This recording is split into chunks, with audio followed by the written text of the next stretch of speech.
Hi guys, welcome to this new video. Today I'm really excited because as you can see, I have different pieces of a furniture that as you can see is this one. It's a cabinet, which I think it's really nice. It has this white color and well, let's go ahead and start assembling it and let's see how it looks, okay?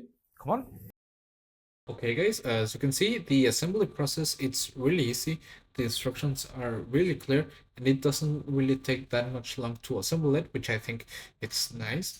I like this sideboard buffet cabinet because it has a fluted accent design with a modern touch and you get a lot of space, be it in the tabletop or in the four-door storage, which I think it's perfect, having all space to store all your dishes, your cookware, linens, even some decorative items or your homeware. Okay, and as you can see, already assembled looks amazing. I love the white color with the gold accent metal handles. I think it gives it a really nice touch.